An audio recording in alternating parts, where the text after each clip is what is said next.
Bonjour à vous tous et à vous toutes. Je vous souhaite la bienvenue à cette sixième séance du programme Leadership et responsabilité collective de l'école de technologie supérieure et qui se déroule donc à partir de janvier jusqu'au mois d'avril.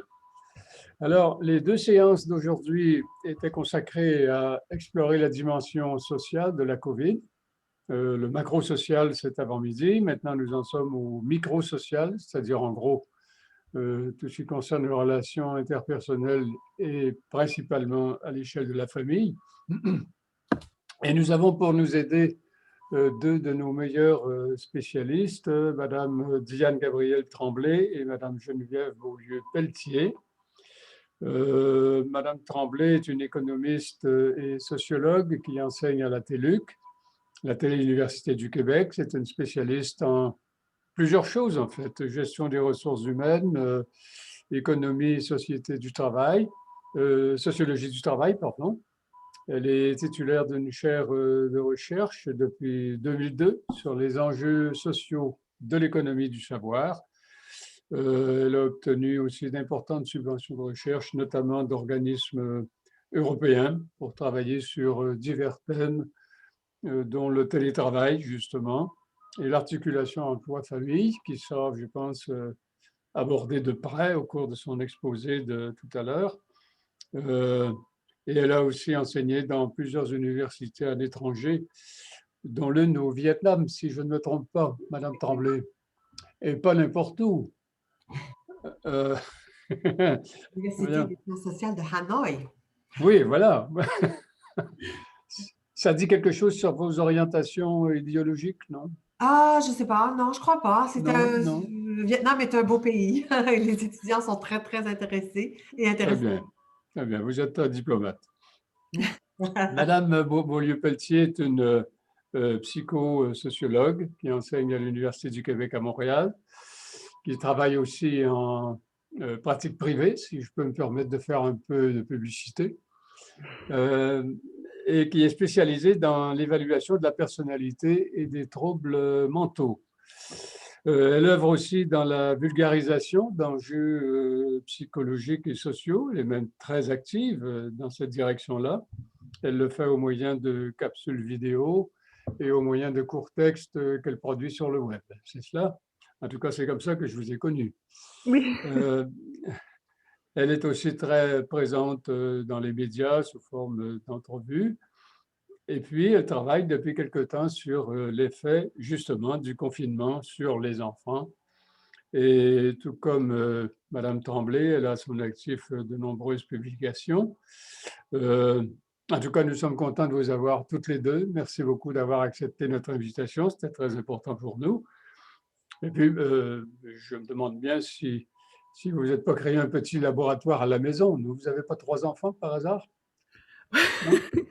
Ben, pour ma part, oui. Oui, Moi, bon, j'en ai ça, c'est, vous voyez, nous sommes bien informés. Hein? Oui, Faisons, je pense que faisons de bien le part tour et de nos, faisons bien le tour de nos candidats.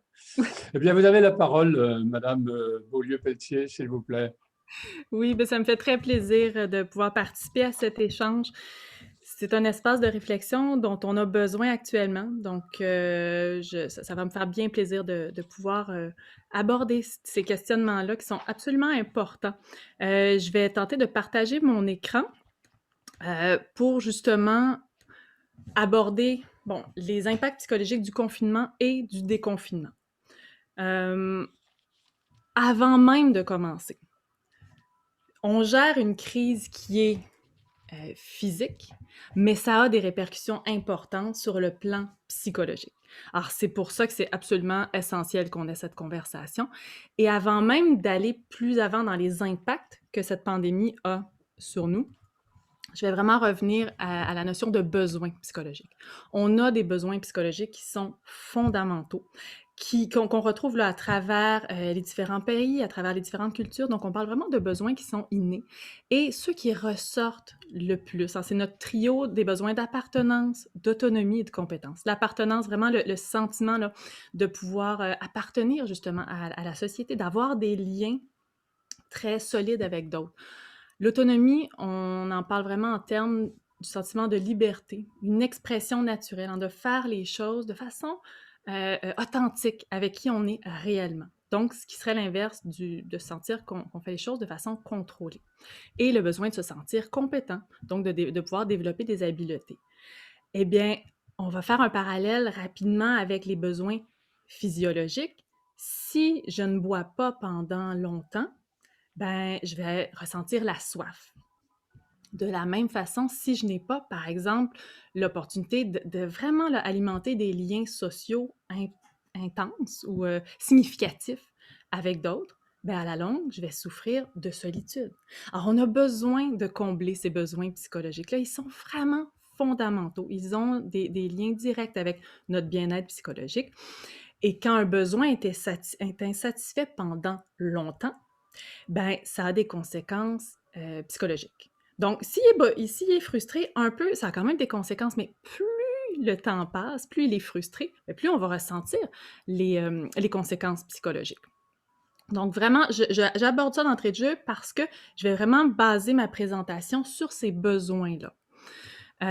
On est dans un contexte qui est insécurisant. Une nouvelle réalité, puis même je parlerais de nouvelles réalités dans le sens où on doit constamment s'adapter de jour en jour, de semaine en semaine, même notre réalité, les nouveaux paramètres qu'on doit suivre changent. Donc, on doit s'adapter. On est dans l'incertitude, hein. C'est très imprévisible ce qui nous attend d'un jour à l'autre, d'une semaine à l'autre. Donc, on sent qu'on a très peu de contrôle sur notre quotidien.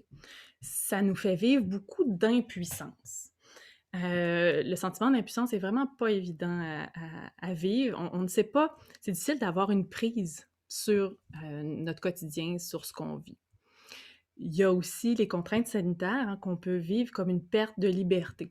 Donc, c'est très contrôlant, justement, que d'avoir des contraintes qui nous disent où aller, quand ne pas aller, qui je peux voir, comment. Donc, ça peut être très contrôlant. C'est aussi un contexte où on vit beaucoup de pertes de contacts sociaux. Les liens sont difficiles à maintenir, pas impossibles, mais difficiles, limités. Il faut être très créatif, puis par moments, on peut vraiment être très, très isolé aussi. Et il y a aussi beaucoup de pertes d'activités, des intérêts, des loisirs, de l'implication civile aussi, qui faisaient partie de notre quotidien, mais qu'on perd. Et c'est des activités où on pouvait justement nourrir potentiellement notre besoin de compétences.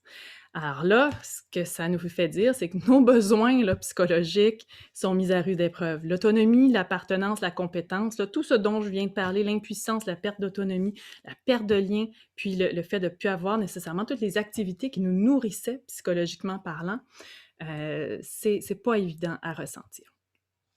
Ce que ça a comme impact, ben, c'est que si on commence là, par les adultes, la santé psychologique des adultes, ce qu'on remarque, c'est que, bon, j'ai des chiffres ici pour le Québec. Si on regarde, par exemple, les symptômes d'anxiété, de dépression, on voit qu'il y a un adulte sur 5 qui en présente des symptômes d'anxiété et de dépression. En zone urbaine, particulièrement à Montréal, un adulte sur 4. Et si on regarde les un peu plus jeunes, 18-24 ans, un adulte sur 3. C'est beaucoup, là. C'est beaucoup de symptômes qui sont manifestés. Et là, on parle simplement de dépression et d'anxiété. Alors, c'est des chiffres là, qui peuvent s'apparenter. Les feux de forêt qu'il y avait eu en 2012 à Fort McMurray, 6 mois après, on avait fait des évaluations comme ça. Et c'est des chiffres qui s'apparentent à des situations comme celle-là. Donc, on sait qu'il y avait eu des impacts psychologiques 6 mois après. Et quand on regarde ça, là, on voit, là, c'est pas rien psychologiquement parlant. Il y a des symptômes qui sont quand même importants. Et ça, je parlais juste d'anxiété, de dépression. Mais là, si on enlève même les seuils cliniques, là, regardons juste des signes, par exemple, l'irritabilité. Le fait de manger plus, par exemple, de manquer de concentration ou de faire un peu d'insomnie. C'est des symptômes qu'on peut ressentir qui affectent notre quotidien et qui peuvent être aussi des signes avant-coureurs de symptômes psychologiques qui vont être plus importants par la suite. Donc déjà, c'est important, même ceux-là, même si on ne code pas cliniquement la dépression, l'anxiété, c'est très important de regarder ces signes-là. Et quand on parle ensuite de symptômes qui peuvent atteindre des seuils cliniques, ben, on pense aussi aux troubles de stress post-traumatique, par exemple, troubles alimentaires, des comportements d'évitement comme la consommation d'alcool, par exemple, et pour certains, des idéations suicidaires aussi. Donc, on voit que, là, que les conséquences psychologiques peuvent vraiment aller dans différentes sphères comme ça. Il y a beaucoup de sources de stress. On ne les vit pas tous de la même façon, mais il y en a plusieurs qu'on peut noter au passage. Donc, le confinement. Ben, la durée du confinement a une incidence. Donc, plus le confinement perdure, plus on voit que les symptômes psychologiques augmentent. Et ça, on le savait déjà au début de la pandémie en se basant sur d'autres pandémies qu'il y a eu avant, d'autres épidémies aussi. Si on pense au SRAS, par exemple, à l'Ebola. Donc, on a pu déjà faire des études sur les répercussions psychologiques de la durée du confinement. Et vraiment, on se rend compte que plus le temps passe, tu sais, au début, là, on s'adapte, on est dans une certaine anxiété, mais plus le temps passe, on est au-delà de ça, là. Il y a vraiment un essoufflement, une fatigue. On a parlé beaucoup de la fatigue COVID, là. Ça devient très lourd sur le moral. Il y a aussi carrément la peur d'être infecté, qui est une source de stress, donc d'attraper la COVID. Le fait aussi de recevoir des informations inadéquates, quand il y a de la confusion, quand les consignes ne sont pas claires ou qu'il semble y avoir des contradictions, quand les lignes directrices ne sont pas suffisamment claires à propos de comment je dois agir, ça a des incidences. C'est très important parce que le plus c'est clair, plus je sais comment agir. Quand il commence à avoir de la confusion, ça devient une source de stress. Précarité financière, il y a des pertes d'emploi également. Le fait d'avoir peu de soutien social, c'est un facteur de vulnérabilité aussi. Parce que si, par exemple, je suis atteinte de la COVID, bien, juste le fait de recevoir, que quelqu'un vienne me porter une soupe devant chez moi ou de recevoir un téléphone, de pouvoir échanger, de pouvoir verbaliser ce que je vis, c'est important. Donc, on parle autant d'un soutien là, dans les activités du quotidien que d'un soutien émotionnel, affectif. Donc, ça, c'est très important. Et si on ne l'a pas, ça devient vraiment une source de stress. Beaucoup de frustration aussi dans ce dont on est privé, frustration par rapport à certaines consignes, frustration dans les contradictions aussi qu'on peut entendre. Alors, cette frustration-là, elle est suffisante aussi pour alimenter notre stress au quotidien. L'ennui, il y a beaucoup, beaucoup, beaucoup d'activités qu'on ne peut plus faire. Et l'ennui, ça peut être facile de dire, ah, tu sais, je fais donc telle autre activité. Non, l'ennui, là, habituellement, c'est une émotion qui est très difficile à vivre. Et très souvent, on s'occupe l'esprit, on va sur les réseaux sociaux, on va regarder des séries télé, mais à un moment donné, on est épuisé, là, ça. Et on ressent cet état d'ennui-là parce qu'on a peu d'autres possibilités de faire, d'autres activités. Alors, l'ennui peut être très difficile à vivre. Est-ce que c'est tout le monde qui va rester dans cet état-là? Pas nécessairement. Mais si on est là-dedans, ça peut être vraiment une source importante de stress. On voit aussi des approvisionnements insuffisants, qu'on pense à la nourriture, médicaments. Là, on regarde là, vraiment aussi en fonction d'autres pays, là. Alors, pas nécessairement ici. Il n'y a pas eu de façon majeure d'approvisionnement insuffisant, mais c'est un item là, qu'on doit vraiment garder en tête parce qu'on sait que ça a des incidences sur le stress. Le fait d'avoir un jeune enfant au préscolaire, notamment, dans ce contexte-ci, c'est une source de stress. Ça peut être bien agréable, je veux dire, ça alimente le quotidien, mais c'est une des exigences, des demandes qui se surajoutent aux demandes du confinement et ça peut devenir une source d'anxiété. On note aussi les minorités, hein, les personnes issues de minorités, les personnes racisées aussi. Puis c'est très important d'aborder cette question parce que il y a souvent beaucoup d'incompréhension et c'est un facteur qui ressort. Donc, il y a des études, par exemple, qui regardaient aux États-Unis les communautés noires qui vivaient d'abord plus de mortalité au sein de la communauté, plus d'hospitalisation, et juste ça, en soi, là, juste ça, c'est déjà des sources de stress de plus. Mais on voyait aussi qu'il y a d'autres facteurs, par exemple la méfiance envers les membres du personnel soignant, par exemple, le fait de sentir qu'on n'est pas compris, ça joue. Et si on n'a pas conscience de ça, on ne pourra pas subvenir aux besoins de tous et on n'aura pas une approche qui va être suffisamment aidante.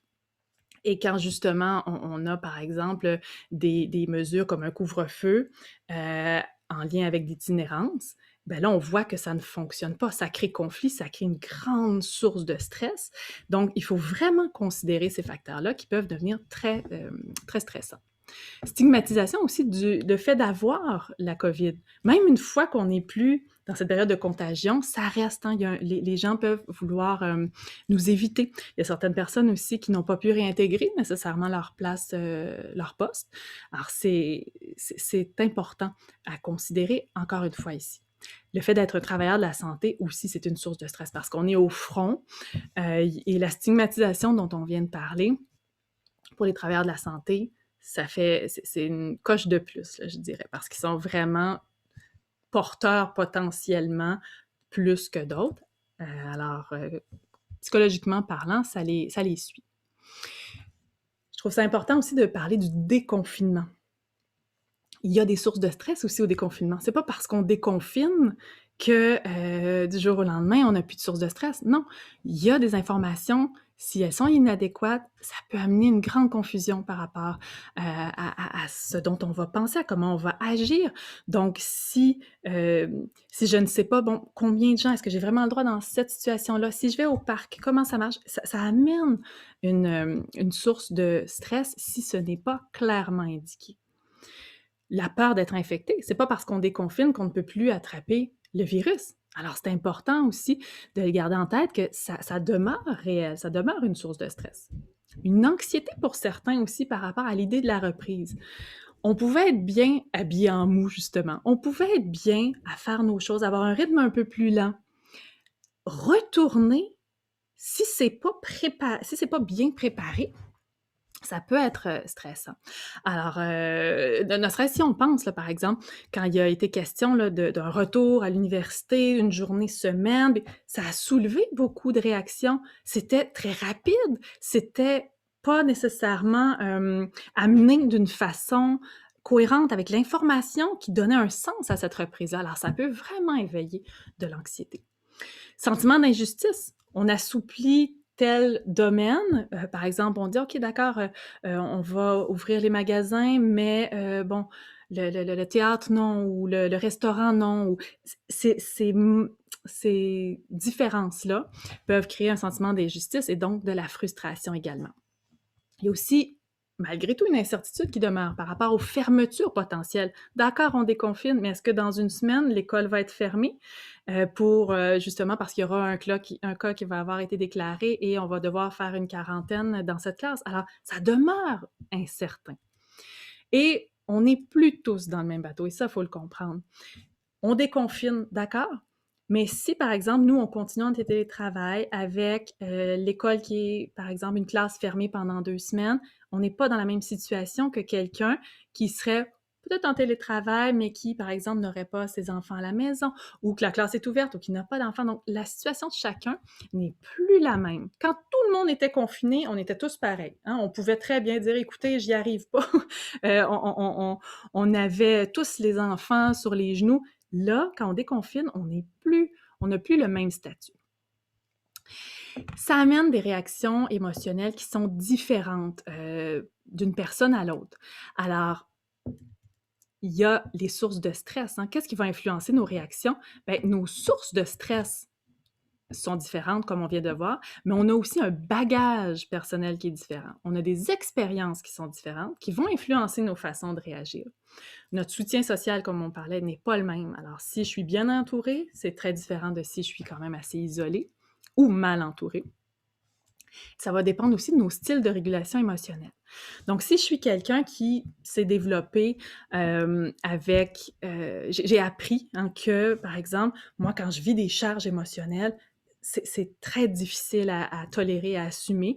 Si j'ai une historique qui fait en sorte que je suis plus dans le déni, par exemple, donc déni de mes propres émotions ou déni de la réalité, par exemple, j'aurais pas nécessairement le même vécu que quelqu'un qui serait, par exemple, plus dans une anxiété, dans un débordement émotionnel qui, par exemple, me mènerait à ruminer davantage, à repenser beaucoup à ce que je suis en train de vivre. Alors que pour d'autres, on va être plus dans la recherche de solutions, trouver un sens, élaborer, verbaliser ce qu'on est en train de vivre, ça aura pas des comportements, ça va pas entraîner des comportements qui vont être les mêmes. Alors, c'est très important d'avoir accès à quel style de régulation est-ce que la personne a, parce que ça va vraiment avoir des incidences différentes. Par rapport au déni, ça peut mener, par exemple, certaines personnes à carrément nier la pandémie ou nier certaines des consignes, l'importance de certaines consignes. Alors, c'est très important de s'attarder au vécu émotionnel de chacun pour comprendre les comportements qu'ils vont avoir par la suite. Si on regarde maintenant, ça c'était au niveau des adultes, pour les couples. Ben, il y a possibilité que le confinement amène des rapprochements potentiels. Il y en a qui vont reprioriser, qui vont peut-être justement arriver à se rapprocher, mais c'est pas le cas pour tous. On se retrouve beaucoup à avoir peu d'espace personnel, peu d'activités chacun de son côté. Donc, on est beaucoup ensemble, dans une proximité. On n'était pas nécessairement habitué à ça. Et l'espace de solitude dont on a besoin, cet extérieur qui est essentiel, bien, on l'a très peu. On peut aussi avoir des visions différentes. Par exemple, par rapport à une certaine mesure, à un déconfinement, si on a un partenaire, par exemple, qui est très prêt à revoir les amis dès qu'il y a une réouverture, mais que l'autre partenaire est beaucoup plus réticent, veut y aller plus graduellement, c'est des visions différentes. Ça peut alimenter des conflits. Qu'on pense aussi, par exemple, à deux partenaires, un qui serait pour le port du masque, un contre le port du masque. Alors, juste ça peut être très... On a vu vraiment là, des grandes réactions, de grands conflits. On se rend compte aussi qu'il y a une augmentation des demandes de séparation, de divorce, et dans certains cas aussi, ça peut aller jusqu'à de la violence conjugale, qu'on pense autant de la violence physique qu'à de la violence psychologique. Et ça, c'est important de voir que c'est vraiment là, un échec de régulation émotionnelle. C'est important, il y avait un texte justement que j'avais référé qui portait là-dessus, qui était de dire, bien, c'est des situations qui sont très stressantes. On est déjà isolé par le confinement, mais quand il y a des dynamiques de violence conjugale, on est déjà dans cette limitation par rapport à l'extérieur. Il y a beaucoup, par exemple, de limiter les contacts avec d'autres amis, par exemple. Alors là, on se ramène à un noyau qui est déjà je dirais une dynamique qui est toxique. On rajoute le confinement avec peu de possibilités d'aller rechercher de l'aide ou d'avoir un regard extérieur. Donc, c'est vraiment très, très important de s'attarder à cet impact-là. Si on rajoute des enfants dans le décor, là, on arrive avec le vécu émotionnel du parent. Alors oui, encore une fois, il y a certaines familles qui vont découvrir une autre façon de voir la vie, qui vont reprioriser, qui vont décider, là, bon, finalement, je me sentais pas si bien dans la vie qu'on avait avant. Je veux, par exemple, peut-être allouer un peu moins de temps au travail, mais davantage à la famille. Donc oui, il y a cet effet potentiellement positif-là qu'on peut avoir. Par contre, ça amène plus de gestion, devoir jongler. Le confinement là, amène le fait aussi de devoir jongler avec les horaires, beaucoup d'incertitudes par rapport à l'ouverture de l'école, des garderies, soucis financiers, précarité d'emploi, tout se fait à la maison. Donc, même notre exercice se fait à la maison pour plusieurs et le télétravail. Alors, quand on met tous ces facteurs-là ensemble, ça fait beaucoup. Ça fait beaucoup de temps ensemble aussi en famille, une proximité qui est intense, peu d'extérieur encore une fois, bien souvent dans un espace qui est restreint. Ça donne donc peu d'espace de solitude. C'est très sain, la solitude par moment en couple, mais en famille aussi. Chaque membre a besoin de cet espace de solitude-là qui est beaucoup plus difficile à avoir en période de confinement. Pas impossible, mais il faut vraiment le garder en tête pour travailler pour l'avoir, cet espace de solitude. Les conséquences que ça peut entraîner, des symptômes psychologiques chez les parents, dont les symptômes dont on a parlé un peu plus tôt. Ça amène possiblement un débordement parental, à de la désorganisation parentale. Ça devient trop. La charge mentale, elle est juste trop. Donc, dans certains cas, ça peut mener à de la violence physique, psychologique. On en parlait tantôt de façon conjugale, mais là, ici, on en parle auprès des enfants, à de la maltraitance également. Encore une fois, c'est un enjeu auquel on doit s'attarder parce que c'est en vase, disons, dans un circuit fermé. On est privé de plusieurs des soupapes qu'on pouvait avoir habituellement ou de recherche d'aide. Et dans ce cas-ci, c'est très important d'y être attentif pour pouvoir aider autant la personne qui va être dans les actes de violence, mais que les gens qui ont besoin d'être aidés, là. Donc, que ce soit le partenaire puis les enfants. Je vais parler maintenant des enfants, mais je vais faire un petit détour par rapport à la santé psychologique du personnel scolaire. Pourquoi? Mais parce que nos enfants sont une bonne partie du temps avec leurs enseignants. Ils sont à l'école, pour d'autres en garderie. Alors, je vais faire un détour parce que ça me semble important de voir comment ils vont, les membres du personnel scolaire. Il y a une étude au laboratoire de recherche sur les émotions et les représentations qui a été menée. Celle-là se faisait auprès d'étudiants du secondaire à travers toutes les régions administratives du Québec. Et on se rend compte que dans le personnel scolaire, il y a 40% des membres qui présentaient des symptômes d'anxiété généralisée, 27% des symptômes dépressifs à modérés, des symptômes dépressifs modérés à sévères. C'est pas rien. Et ce que ça a comme impact, ça a des impacts sur la motivation du personnel scolaire. Donc, par exemple, les raisons pour lesquelles on souhaite faire cet emploi-là, avant la pandémie, c'était je veux enseigner, hein, je veux enseigner par plaisir, je veux transmettre des valeurs éducationnelles aux enfants. C'était vraiment ce qui me motivait. À présent, ça a changé. Il y a une perte de sens liée à la vocation. On est vraiment à se demander, mais pourquoi là? Pourquoi je fais ce travail-là? Oui, il y a l'idée évidemment du salaire, mais on voit aussi qu'il y a une culpabilité de ne pas en faire assez. Il y a une amotivation qui s'installe. Il y a un sentiment de pression aussi. Ce que ça a comme conséquence, c'est que leur priorité au quotidien au personnel scolaire change. Quand je parle de personnel scolaire, je parle autant là, des enseignants, la direction, les intervenants. Leur priorité actuellement, c'est de demeurer flexible auprès des élèves, de préserver sa propre santé mentale, puis de faire respecter les mesures sanitaires. On n'est pas dans l'enseignement, on n'est pas dans ce désir de transmettre. On est juste en train d'essayer de sauver la situation, de sauver sa santé psychologique, ce qui donne du personnel qui est potentiellement moins disponible émotionnellement, moins soutenant de l'autonomie, donc davantage dans un climat qui serait contrôlant. Donc, si on regarde justement par rapport aux besoins d'autonomie, ça va à l'encontre, là. Donc, un climat plus anxiogène. Alors, nos enfants évoluent actuellement dans un contexte qui est celui-là. Ce qui nous mène donc à leur vécu. L'enfant, là, au cœur de ces bouleversements-là, il vit la même chose que ce qu'on s'est dit jusqu'à maintenant, sentiment d'impuissance, perte de liberté, de contacts sociaux, l'arrêt d'activité de sport qui le nourrissait psychologiquement, qui le faisait sentir compétent. Il est en train de s'adapter constamment, puis il y a beaucoup de pertes de repères, puis pour un enfant, c'est très insécurisant. On comprend donc que ces besoins psychologiques sont vraiment frustrés, tout comme ceux des adultes. L'enfant, il faut vraiment le voir comme un baromètre affectif qui va tâter le pouls de ce qui se passe, hein, qui va sentir la pression. L'enfant capte tout. Il capte notre charge affective comme adulte, comme parent, comme enseignant. Il vient capter ça, mais il n'a pas le bagage et les ressources suffisantes pour faire sens de cette charge-là. Alors, il est aux prises avec ça. Ce qui n'est pas évident à gérer, ce qui peut se traduire par plusieurs symptômes. Je vous présente ici, j'ai anxiété, dépression. Je ne les passerai pas un après l'autre.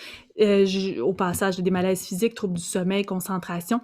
Ce qui me semblait surtout important dans les deux cas, anxiété et dépression, c'était de voir l'irritabilité marquée des enfants, qui est un des symptômes autant d'anxiété que de dépression. Le fait que tout va énerver l'enfant, qu'on pense aux crises de colère, par exemple, d'être plus turbulent. Et ça, pourquoi je prends le temps d'en parler, c'est que on peut facilement passer à côté d'anxiété, de dépression, quand on voit seulement le côté plus colérique, par exemple, de l'enfant. Mais justement, sous une apparence d'irritabilité puis de turbulence, il faut vraiment s'attarder. Qu'est-ce qu'il y a derrière? Quelles sont les émotions derrière ces comportements-là? Parce qu'on est peut-être justement en train de développer une anxiété, une dépression, d'autres symptômes également. Comment faire pour accompagner son enfant au quotidien? Écoutez, en temps normal, je fais des conférences complètes juste sur cette diapositive-là. Là, j'en ai résumé quelques-uns pour voir jusqu'où ça peut nous amener. Mais c'est important de distinguer nos angoisses d'adultes de celles de notre enfant. On n'a pas les mêmes inquiétudes, on n'a pas les mêmes angoisses. Et les nôtres, il faut les gérer d'abord pour ne pas les transmettre, les projeter à l'enfant. Mais celles de l'enfant aussi, il faut arriver à les comprendre parce qu'elles peuvent nous sembler anodines, hein. Par exemple, un projet d'école qui a été avorté en mars dernier, qui était très important pour l'enfant. Nous, on fait, bon, regarde, il est en vacances. Non, non, non, ça peut vraiment être une perte, un projet, un spectacle. Ça peut être des deuils qui sont importants pour l'enfant. Il a peut-être perdu contact avec une secrétaire qu'il n'a plus eu l'occasion de revoir par la suite et qui était peut-être un pilier de réassurance pour lui. Donc, très important de distinguer. Comment soutenir ses besoins, la satisfaction de ses besoins psychologiques à l'enfant? Bien, d'abord, justement, en offrant un espace pour l'écouter, son enfant, pour accueillir ses émotions.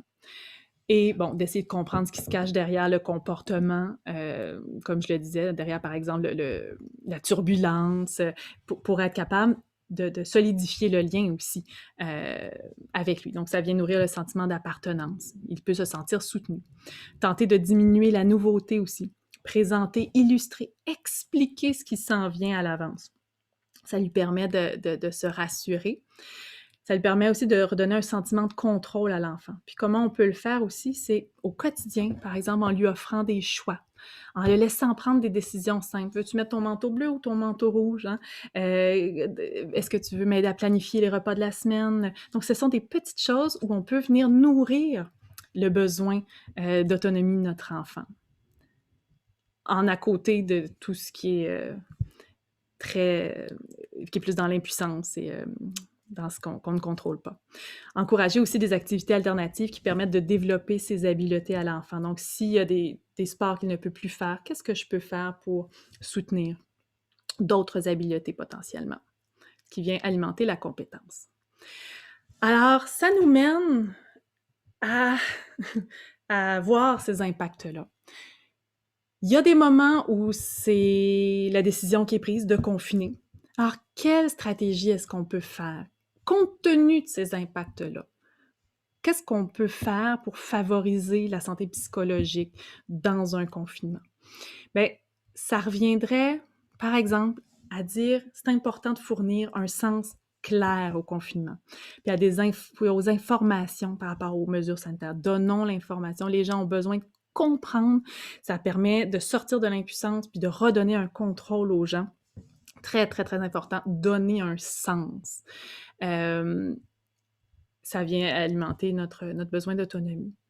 Faire appel aussi à l'altruisme. On sait que le confinement volontaire est associé à moins de détresse puis des complications psychologiques, à moins de complications psychologiques à long terme. Alors, si on peut faire un confinement, un auto-isolement qui serait davantage sur un choix altruiste, dans les cas où c'est possible, on voit que ça soutient davantage les besoins psychologiques.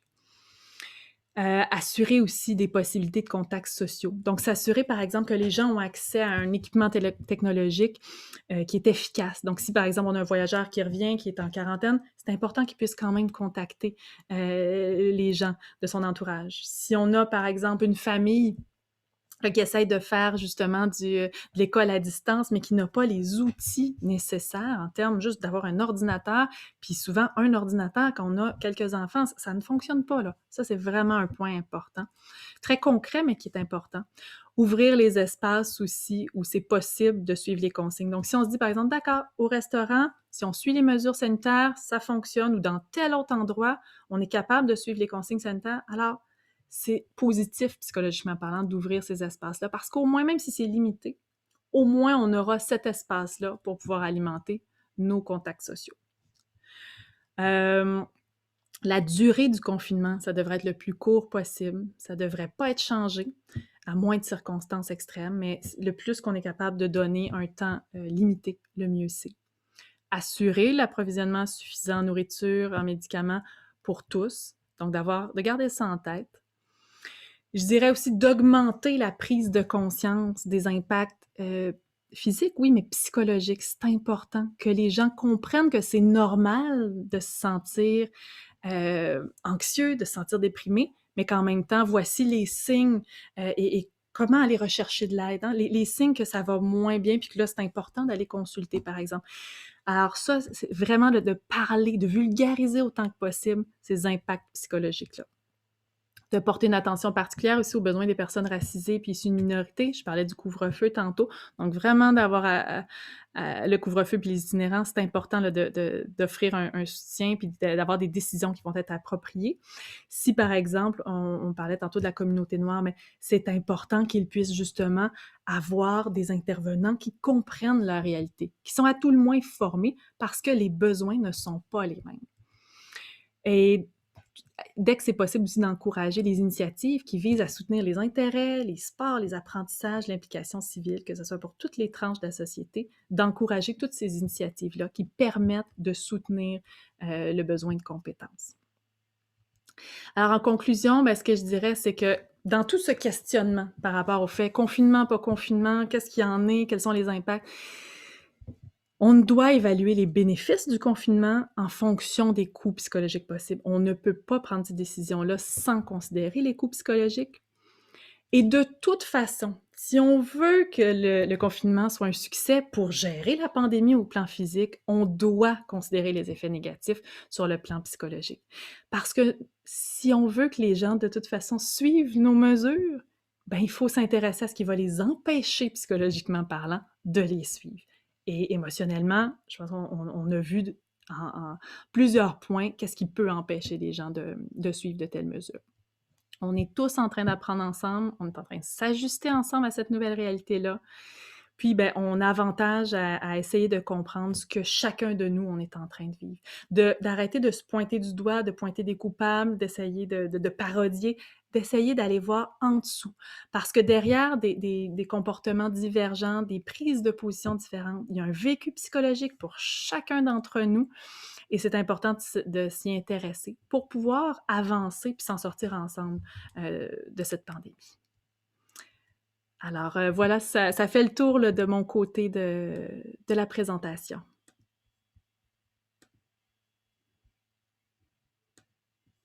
Je vais laisser la place. Bien, merci infiniment. Nous allons revenir vers vous plus tard, bien sûr, durant la période des questions. Je suis certain de... Préparez-vous, vous allez être débordés. C'est bon, je suis prête. Madame Tremblay, à vous. Oui, alors bonjour d'abord. Merci de cette invitation. Ça me fait plaisir de partager avec vous des réflexions sur des sujets de recherche sur lesquels je travaille depuis un bon nombre d'années, à savoir concilier emploi, famille et je pourrais ajouter études parce que je travaille aussi sur la conciliation de l'ensemble et on sait que dans le contexte actuel, le marché du travail actuel, beaucoup de gens doivent en fait demeurer en emploi, oui, mais continuer à étudier finalement tout au long de leur parcours de vie. Donc, emploi, famille et études et aujourd'hui, télétravail pour beaucoup de personnes en contexte de pandémie.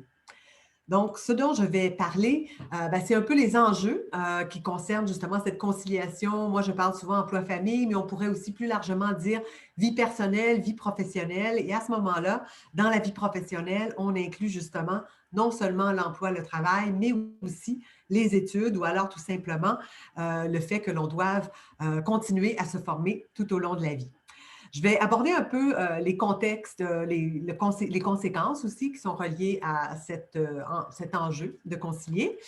Quelques résultats de recherche qu'on a menés pendant la pandémie. À partir du mois de mai, on a en fait un certain nombre de recherches qui sont en cours, qui me permettent de voir ce qui se transforme en matière de conciliation et en matière de télétravail et évoquer un peu les meilleures pratiques, les objectifs, les formules pour mieux justement arriver à concilier nos différents espaces de vie, donc la vie professionnelle et la vie personnelle et pour certaines personnes familiales également.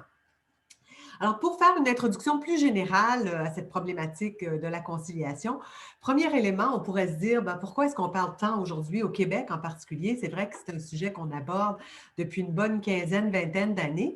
On pourrait se dire, il y a moins d'enfants quand même dans les familles comparativement auparavant où il y avait 9 enfants par famille. Mais en fait, on observe que la situation s'est complexifiée. Il y a moins d'enfants, c'est vrai. Par contre, on a beaucoup de situations de garde partagée. On a aussi des situations, et ça concerne possiblement un certain nombre de personnes, des étudiants qui nous écoutent. On prolonge nos études et parfois on reste au domicile familial un peu plus longtemps. Ou alors, dans le contexte de la pandémie, un certain nombre d'étudiants qui sont revenus au domicile familial. Et il y a un autre élément dont on parle peut-être un peu moins, ou en tout cas on y pense moins quand on parle de conciliation emploi-famille, c'est les parents âgés, malades et la situation des personnes proches aidantes. Alors, ça touche évidemment des personnes en emploi, mais ça touche aussi beaucoup de jeunes. On l'a vu d'ailleurs dans les enquêtes récentes. On voit qu'il y a quand même un certain nombre de jeunes aux études qui parfois habitent encore chez leurs parents et qui s'occupent aussi d'un grand-parent ou d'une tante ou d'une personne plus âgée qui est en situation de dépendance dans une certaine mesure. Ce qu'on observe aussi dans nos sociétés récemment, c'est moins de séparation entre la sphère familiale ou personnelle et la sphère professionnelle, une plus grande imbrication, et on le voit évidemment encore plus dans le contexte actuel avec le télétravail, où il y a, pour beaucoup de monde à l'heure actuelle, une imbrication très forte de notre vie personnelle, familiale et de notre vie professionnelle, où, que ce soit le Zoom ou autre, le travail, au fond, s'invite dans notre vie privée. Mais on pourrait dire aussi, bon, pour le moment, là, je n'ai pas devant moi les étudiants, donc je ne sais pas si ce sont des personnes plutôt qui sont aux études pour la première fois, qui font un premier bac, mais il y en a sans doute un certain nombre à l'Université du Québec, normalement. Il y en a un certain nombre qui font un retour aux études. Et de fait, on constate que c'est la réalité aujourd'hui, c'est-à-dire qu'on n'a pas cette situation études, travail, retraite, mais de plus en plus, il y a études, travail, retour aux études, enfants, entre tout ça, donc des transformations dans nos parcours de vie. Et ce qu'on va observer, c'est parfois un désir d'aménager notre temps de travail, nos temps de vie de manière différente tout au long de notre parcours de vie. Et donc, on peut parler de la situation des jeunes, des travailleurs plus vieillissants, la situation de proche aidance, la situation de parentalité qu'on rattachait à une situation plus jeune, simplement auparavant, mais qui maintenant s'est décalée un peu dans le temps et qui peut revenir un peu plus tard aussi. Alors, dans le contexte que l'on vit depuis l'année dernière, là, depuis 2020, avec la pandémie, tout ça s'est complexifié encore davantage. Ce qu'on observe donc, je ne vais pas aller dans le détail sur ces questions-là, justement, d'autant plus que Geneviève en a parlé un peu, en lien avec cette conciliation vie personnelle, professionnelle complexifiée, on va observer effectivement des problèmes de stress, des problèmes d'épuisement professionnel ou de burn-out. Et un autre élément auquel on va beaucoup s'intéresser, c'est l'intention de quitter son milieu de travail. Et moi, je l'évoque parce que j'enseigne plutôt en gestion de ressources humaines et je trouve que c'est un aspect dont les employeurs doivent tenir compte. Et ça, non seulement pour les adultes en emploi, mais aussi, et je l'évoquais, j'ai fait en fait un club, là, ce qu'on appelle un cours en ligne ouvert à tous et qui est en fait disponible en ligne. Et on a travaillé sur la conciliation chez les jeunes, donc travail, études, et on voyait là aussi, évidemment, des situations, surtout à l'heure actuelle, de stress, d'épuisement et d'intention parfois de quitter ou les études ou le milieu professionnel, alors qu'en même temps, parfois, pour beaucoup, on a besoin de ce revenu pour continuer à vivre et à payer ses études d'ailleurs. Autre élément qu'on observe et qui complexifie la situation, c'est ce qu'on appelle la polarisation des heures de travail. Et évidemment, les jeunes le vivent plus que d'autres. Les jeunes et les femmes, en fait, c'est les groupes qui ont des situations plus diversifiées. Les horaires en dehors du 9 à 5, c'est plus souvent les jeunes et les femmes qui vivent ça. Donc, les jeunes, hommes et femmes, mais les femmes, tout au long de leur parcours de vie, compte tenu des emplois qu'elles occupent, notamment on pense au secteur de la santé, mais tout ce qui est services, commerce de détail, ce sont évidemment des horaires beaucoup plus diversifiés que ce dont on parlait auparavant, le 9 à 5. On observe aussi, et on va l'observer, malgré la pandémie, on sait que le Québec était dans une situation où le taux de chômage avait beaucoup diminué juste avant la pandémie. Il a évidemment augmenté pendant la pandémie, mais on voit déjà qu'il se résorbe et il y a aussi des secteurs qui sont en situation de pénurie de main-d'œuvre et qui vivent des difficultés de recrutement et d'attraction de la main-d'œuvre. Donc, pour moi, c'est un aspect important dont il faut tenir compte, notamment si on pense à beaucoup des jeunes là, à l'École de technologie supérieure, dans les domaines du génie, des technologies de l'information. Ce sont des secteurs où déjà il y avait des pénuries et apparemment, elles réapparaissent, peut-être pas dans tous les sous-secteurs, mais dans plusieurs sous-secteurs, elles réapparaissent. Et pour moi, la conciliation vie personnelle, vie professionnelle, ou le fait que les employeurs offrent des mesures sur ce plan-là, c'est un facteur qui peut permettre, au fond, d'attirer des personnes dans ces entreprises. Donc, déjà un peu un message pour les jeunes, et on le voit d'ailleurs déjà, les jeunes, lorsqu'ils arrivent sur le marché du travail, contrairement aux générations antérieures, dans un contexte de pénurie de main-d'œuvre, de taux de chômage faible, vont mettre de l'avant face à leurs employeurs leurs demandes et dire, ben oui, effectivement, moi, je souhaiterais avoir du 4 jours semaine, des horaires plus flexibles, des choses de ce type-là, et vont choisir leur employeur aussi en fonction de ces aspects-là. Quelques conséquences de la non prise en compte de ces besoins, en fait, des jeunes comme d'autres groupes pour une prise en compte de leurs besoins de conciliation. Mais on va observer des conséquences sur la famille, sur la formation, sur la vie personnelle. Il y a des enquêtes qui montrent que les gens déclarent effectivement avoir l'impression d'avoir moins de temps, de vivre plus de stress et effectivement des impacts psychologiques dans certains cas si ça va assez loin.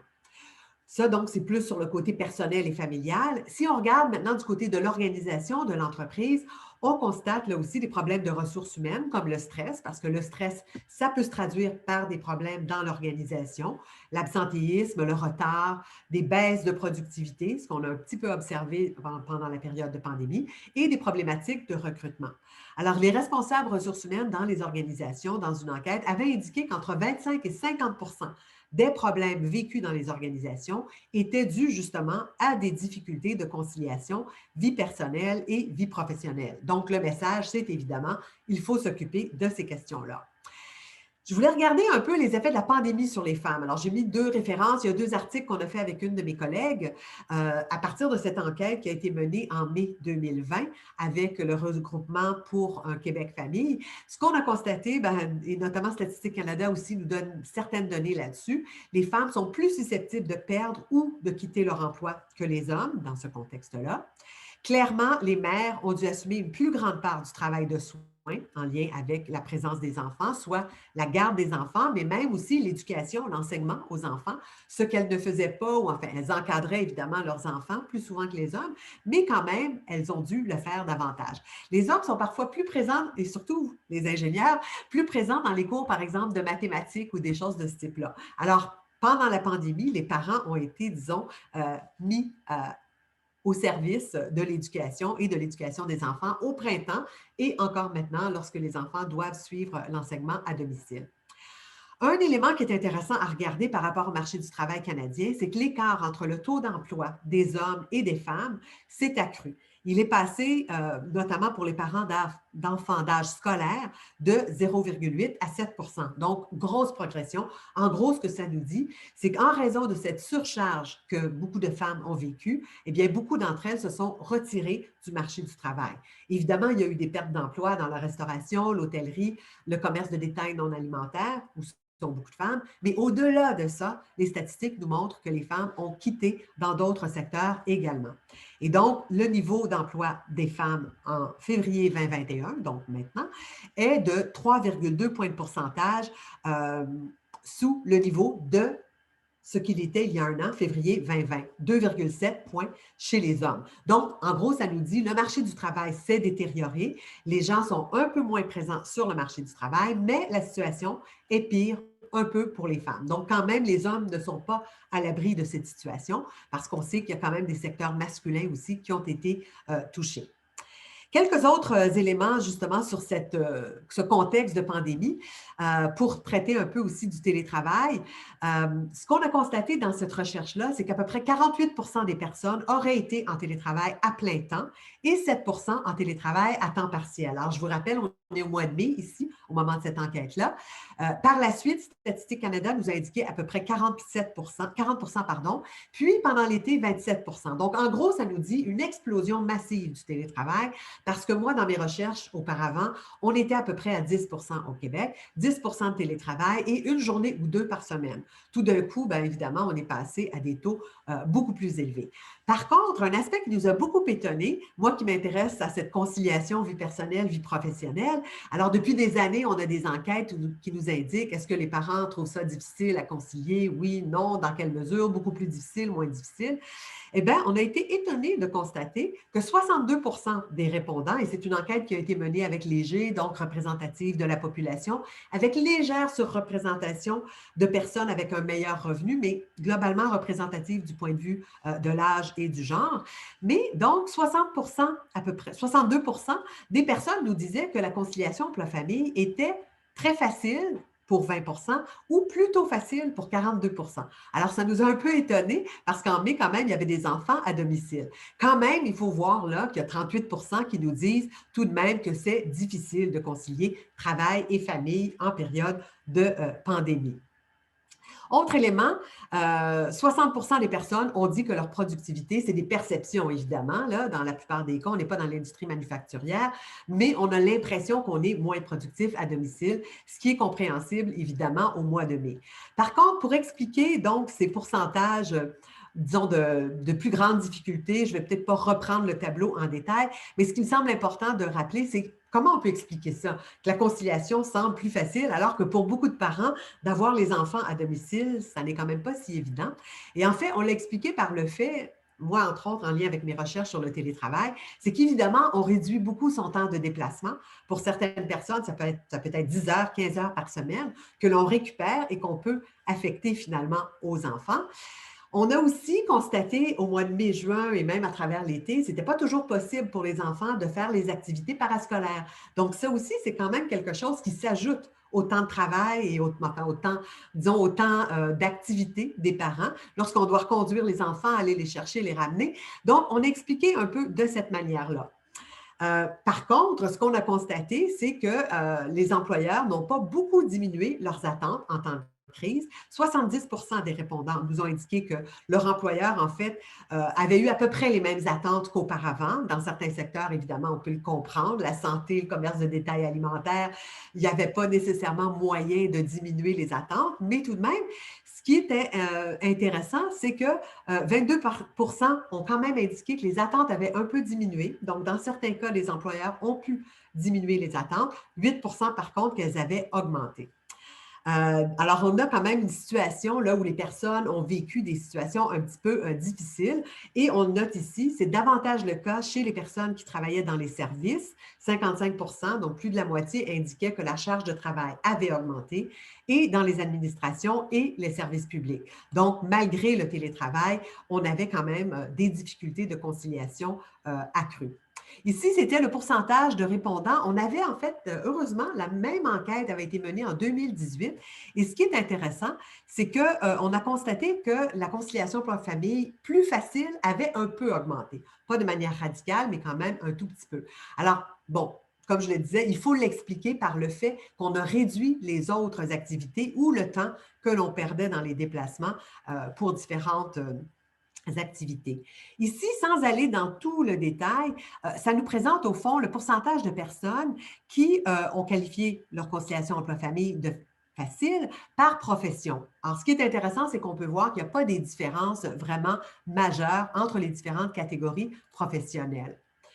Ici, c'est un tableau qui nous indique le télétravail versus les mises à pied. Ce que je voulais mettre en évidence ici, c'est que le marché du travail est très différencié et la réaction à la pandémie, elle n'est pas la même. Dans certains secteurs, vous l'imaginez bien, ça n'est pas possible de faire du télétravail. Dans le secteur de la santé, dans l'enseignement, on l'entend beaucoup, les femmes vivent des situations difficiles et elles ne peuvent pas faire du télétravail. Dans le secteur manufacturier, pour les hommes, un peu la même chose.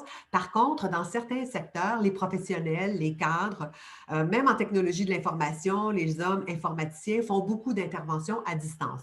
Donc, on a une situation assez différenciée et les mises à pied fortement concentrées dans les secteurs de l'hôtellerie, de la restauration et du commerce de détail non alimentaire. Quand on parle de conciliation, donc de conciliation plus difficile, plus facile, c'est important de regarder le type de couple et le type de situation familiale, évidemment.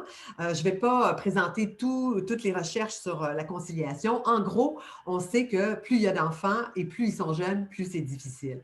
Mais il y a une autre variable qui va aussi avoir un impact, c'est le type de couple. Le modèle traditionnel où les femmes en font nettement davantage, où on va parler d'un surinvestissement dans la famille et au contraire, peut-être un sous-investissement ou plus de temps partiel du côté du travail. Le modèle intermédiaire, c'est le modèle transitionnel où les hommes commencent à en faire davantage, mais il n'y a quand même pas d'égalité. La plupart des pays sont dans des pays développés, disons, sont dans cette situation-là. Et l'objectif recherché par plusieurs, et je dirais que c'est plutôt les pays nordiques, la Suède, la Norvège, le Danemark, qui sont plus près de ça, c'est les pays plus égalitaires. C'est-à-dire que même si on ne fait pas les mêmes tâches, la tâche est plus également répartie.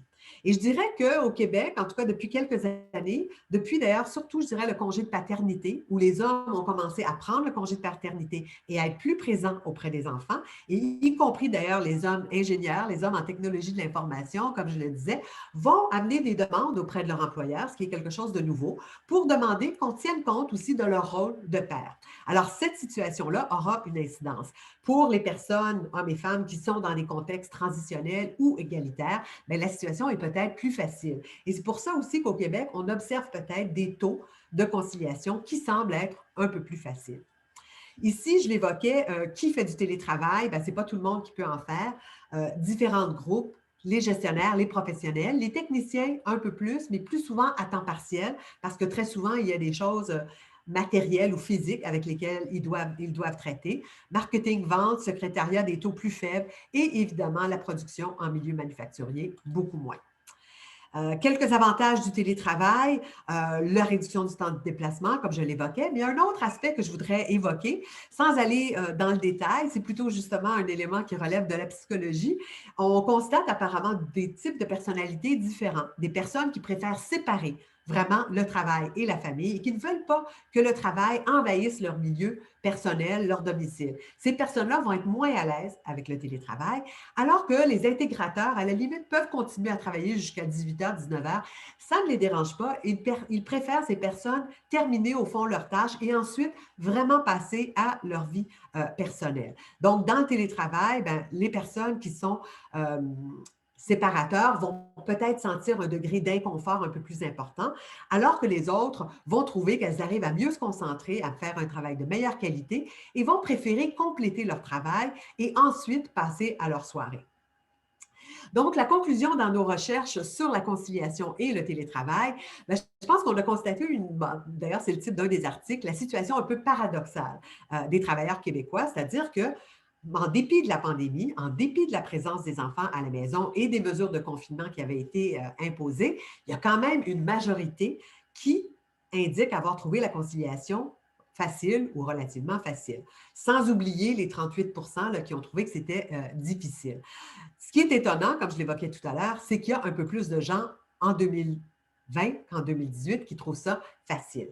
Par contre, je trouve qu'il faudrait peut-être évoquer les inconvénients du télétravail et on commence à les vivre davantage. Parce que si au début, les salariés étaient contents de démontrer à leur employeur que c'était possible de faire du télétravail en se disant, par la suite, on pourra peut-être continuer, avec les mois qui passent, on commence à trouver que l'absence de collègues, l'isolement, le manque de relations sociales, vous voyez un peu les pourcentages ici, ça n'est pas des majorités, mais tout de même, il y a des pourcentages de 10-15 % qui disent que cette situation commence à leur peser. Difficulté à se motiver ou à se discipliner, il y avait quand même un petit pourcentage de 6 % qui disait que c'est quand même difficile de se motiver. Et donc, ces personnes vivent un peu plus difficilement la situation de télétravail. Je voulais évoquer un autre des enjeux du télétravail parce que pour moi, c'est clair qu'on va continuer à avoir du télétravail par la suite, certainement pas des taux de 40-50 % et sans doute pas à plein temps, mais quand même, il semble qu'on en a encore pour un petit moment et que par la suite, ça restera sans doute à 2 jours et demi, 3 jours par semaine.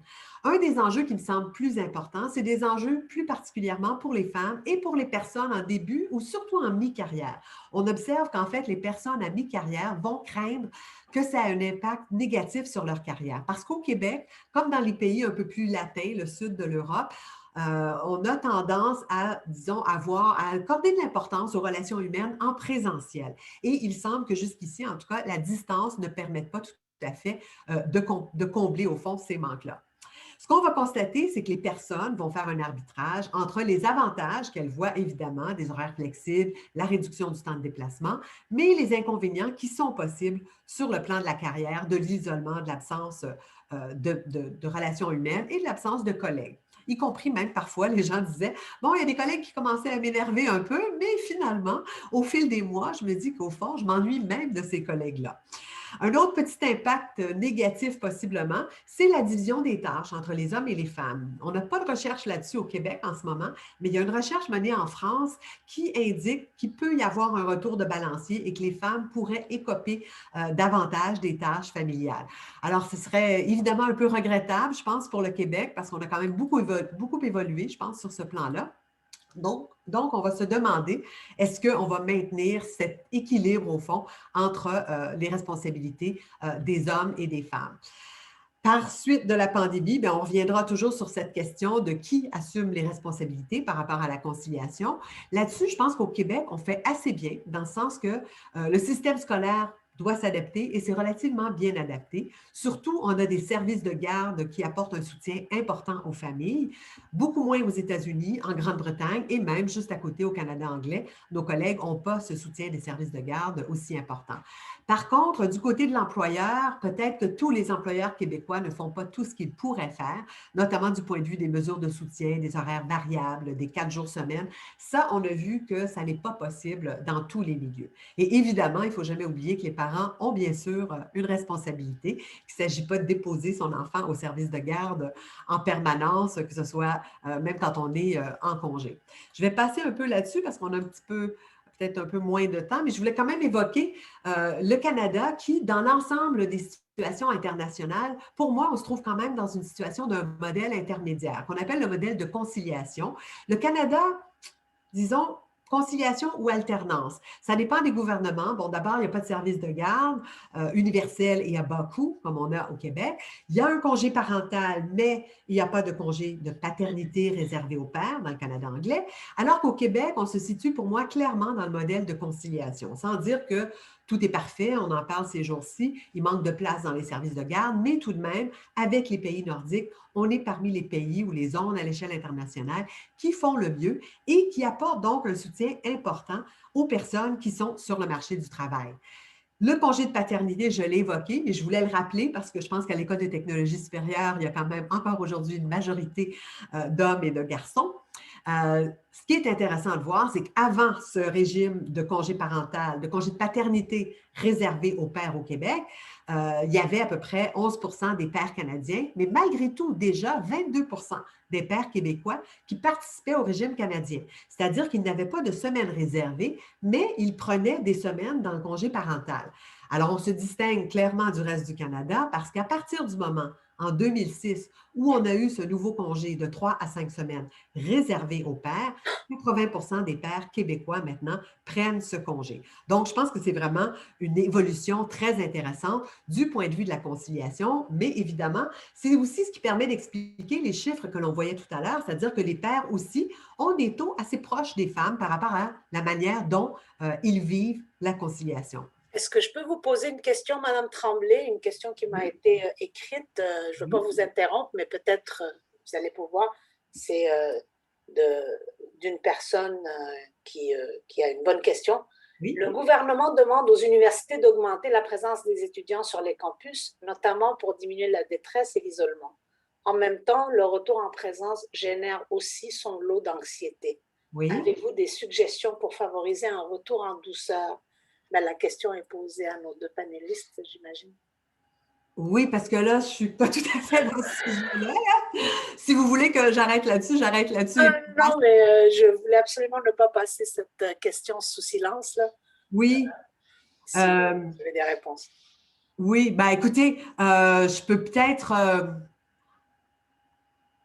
disons, broder là-dessus parce que c'est un sujet qui est un petit peu différent. Bon, moi, je ne sais pas si c'est absolument... Je pense qu'il y a des enjeux énormes au retour en classe. Bon, moi, je suis chanceuse d'être à l'Université TÉLUQ où nos 20 000 étudiants sont déjà normalement en ligne et à distance, mais ce sont davantage des étudiants adultes qui ont choisi ce mode de formation, qui sont par ailleurs sur le marché du travail pour 70 d'entre eux. Donc, pour ces personnes-là, c'est évident que pour eux, l'enjeu, c'est plutôt la présence dans les milieux de travail. Et bon, j'évoquais tout à l'heure la conciliation travail-études. Bon, j'allais aborder les modes de soutien que peuvent offrir les entreprises, l'employeur. Et c'est quelque chose qui est beaucoup ressorti lorsqu'on parlait de conciliation travail-études. Les étudiants que j'avais interviewés nous disaient que dans certains cas, l'employeur était très soutenant, donc leur permettait de poursuivre leurs études, était très accommodant sur le moment des examens, par exemple, des choses de ce type-là. Et donc, je pense, en tout cas, c'est une des variables que j'allais aborder d'ailleurs, qu'on appelle le soutien organisationnel. Et le soutien organisationnel, ça inclut dans quelle mesure est-ce que les employeurs m'aident à réaliser, au fond, mes fonctions. Je suis parent, je suis étudiant, je suis travailleur à temps partiel. Donc, dans quelle mesure mon employeur me soutient? Dans ce même CLOM ou MOOC, là, le cours en ligne sur la conciliation travail-études, on a aussi interrogé les collèges et les universités et les étudiants par rapport à ça. Il y a assez peu de collèges et d'universités qui ont vraiment des programmes formels de conciliation travail-études, c'est-à-dire qui mettent en place toute une démarche, mais il y a quelques collèges au Québec qui mettent en place et qui aussi vont inciter les employeurs à ne pas demander aux jeunes étudiants de travailler plus. La recommandation varie. Certains disent 15 heures semaine, d'autres disent 20 heures semaine. La situation peut varier, mais en tout cas, disons que l'idée, c'est de ne pas imposer trop d'heures de travail aux étudiants pour justement leur permettre de faire leurs études et de passer surtout leur période d'examen en toute tranquillité. Voilà, donc c'est ce que je pourrais dire là-dessus. Merci, désolée de vous avoir interrompu.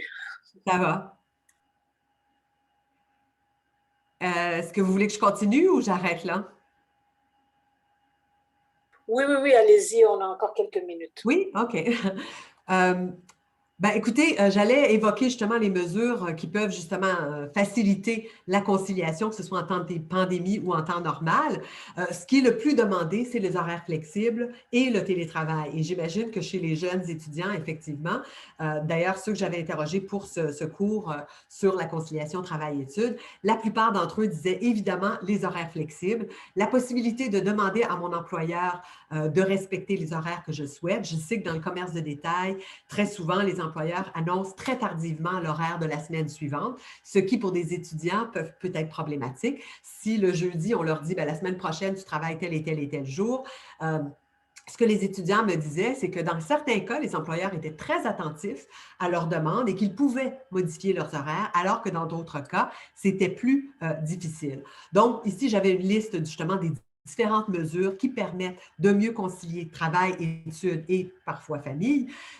Au premier rang, donc, c'est clairement les horaires flexibles, la flexibilité des horaires, des banques d'heures ou des banques de temps dans lesquelles on peut aller puiser à certains moments pour mieux organiser notre travail. Ici, je voulais conclure sur quelques éléments des effets de la mise en place de ces mesures-là ou de ce que j'évoquais tout à l'heure, le soutien organisationnel ou la meilleure compréhension de l'employeur. Au fond, c'est un message aux jeunes. Si vous voulez demander à votre employeur actuel à temps partiel ou futur des aménagements pour mieux concilier votre vie personnelle et professionnelle, vous pouvez mettre de l'avant tous ces avantages dont les employeurs commencent à être conscients, une meilleure satisfaction et notamment s'ils veulent vous garder, donc un effet sur la loyauté et la rétention de la main-d'œuvre, c'est très important de mettre en place ce type de mesures. Donc, c'est un argument, au fond, pour vous, pour négocier, si on veut, une meilleure conciliation vie personnelle et professionnelle. Ici, au fond, je ramassais un petit peu les différents éléments. Donc, je pense que pour avoir une meilleure conciliation vie personnelle et professionnelle et éventuellement réduire le stress, assurer un meilleur bien-être et satisfaction des employés, je pense que la mise en place de ces mesures de conciliation par les entreprises vient compléter ce que l'État nous offre, c'est-à-dire les services de garde et le congé de paternité, qui sont très importants. Mais si on veut s'assurer d'avoir la meilleure relève dans les organisations et non seulement d'attirer les jeunes ingénieurs ou autres à entrer dans notre organisation, mais si on veut les garder à long terme, les mesures de conciliation incluant télétravail et horaires flexibles paraissent comme les mesures souhaitées.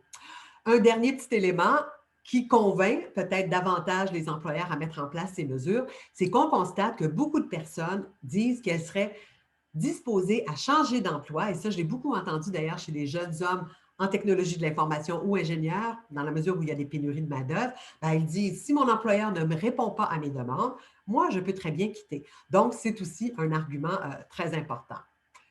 Voilà, ça, je l'ai déjà dit tout à l'heure. Alors, je vais conclure là-dessus. Les pratiques qui sont clairement les plus recherchées, les plus efficaces pour assurer une meilleure conciliation et donc un meilleur équilibre entre le travail, les études et éventuellement, pour certaines personnes, la vie familiale, c'est l'ensemble de ces mesures-là. Voilà, je conclue là-dessus. Comme j'ai évoqué, on a fait quelques cours en ligne là, qui sont accessibles, dont un sur le télétravail, s'il y a des personnes, et sur la conciliation aussi, s'il y a des personnes qui sont intéressées à aller plus loin sur ces sujets. Et je vais arrêter le partage d'écran. Voilà. Bien, merci infiniment, Madame Tremblay. Merci également, Madame Beaulieu-Pelletier. En accord avec le rituel que nous avons établi, je vais ouvrir la période d'échange par une question qui va s'adresser à Madame Beaulieu-Pelletier. Est-ce qu'il y a des enfants, bon, vous nous avez parlé des enfants qui étaient plus ou moins affectés par le contexte de confinement et qui commençaient à démontrer des signes de stress, etc. Est-ce qu'il y a un âge où l'enfant est plus vulnérable? Activer mon micro. C'est une très bonne question. Je vous dirais que la façon de réagir va vraiment varier d'un âge à l'autre.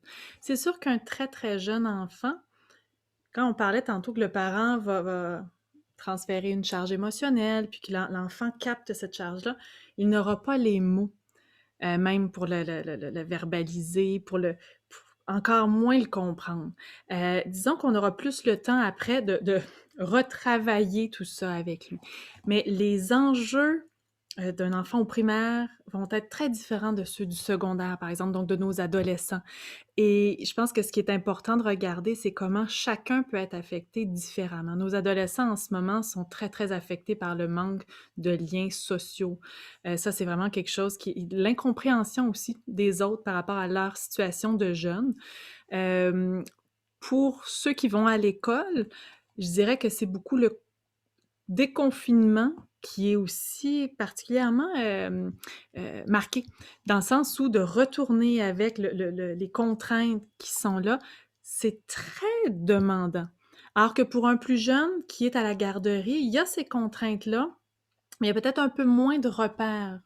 Il y a moins le cadre habituel. Donc, je vous dirais, pour répondre très clairement, là, je ne dirais pas qu'il y a un âge en particulier qui est plus souffrant qu'un autre, mais les enjeux vont être vraiment différents d'un âge à l'autre. Et c'est pour ça que, justement, c'est important qu'on puisse parler de tout ça. Parler comment chaque tranche d'âge, les enjeux vont être différents. Et y compris nos adolescents. Alors, c'est important dès le début de voir que, par exemple, notre jeune enfant qui va avoir 2 ans va ressentir très fortement ce que nous, comme parents, on va avoir comme charge d'anxiété, par exemple, dans nos soucis au quotidien. Il va la capter, puis ça sera peut-être même très difficile pour lui plus tard d'en parler en thérapie parce qu'il n'aura pas eu ces mots-là. Donc, Ça peut être, je pensais peut-être plus particulièrement aux adolescents parce que c'est déjà un âge qui est assez turbulent. Et surtout, je me référais à ce qu'on pouvait lire dans le devoir d'avant-hier, oui. le problème des armes à feu qui est exacerbé chez les enfants. Là, c'est certainement les inconvénients, les adolescents, bien sûr. Bon, ben voilà. Mais je crois que vous avez répondu à mes questions. Mais peut-être que je ferais juste pointer que je trouve que les adolescents ont été moins, on a moins compris peut-être cette souffrance-là. C'est comme si les enfants, on en a parlé quand même beaucoup. Les adolescents, j'ai l'impression qu'ils ont souffert aussi du manque de compréhension justement de la réalité qu'ils étaient en train de vivre. Parce qu'ils ont une certaine autonomie, ils sont lancés dans justement l'école à distance. C'est très particulier pour certains, le manque de contacts sociaux. Ah oui, tout à fait. Pour les adolescents, il y a une incompréhension qui est là. Et je dirais que les enjeux identitaires de cet âge-là sont vraiment cruciaux. Et par exemple, un jeune enfant qui aurait peut-être un peu moins de contacts sociaux pendant un temps va pouvoir être compensé plus facilement qu'effectivement quand on a un adolescent où le développement de son identité à cet âge-là passe beaucoup par le rapport au père. Alors, si on n'a pas pu compenser autrement les besoins, oui, notre adolescent risque d'avoir Il faut peut-être ajouter à cela le risque que représente le fait qu'il est tout près de sauter dans le monde adulte et que ça ne laisse pas beaucoup de temps pour guérir les plaies qu'il peut avoir développées, contrairement aux jeunes enfants. Tout à fait. Ouais. Bien. Annan, je vous passe le relais. Ben, Merci. je voulais remercier nos conférencières pour ces présentations extrêmement intéressantes. Et on va se rejoindre dans pas longtemps pour discuter avec les étudiants, si vous permettez bien. Alors, on se rejoint dans quelques minutes dans la salle de classe virtuelle. Je vous remercie beaucoup. Ça a M. été un Bouchard, plaisir. à tantôt. Merci. Au revoir tout le monde. Au revoir. Au revoir.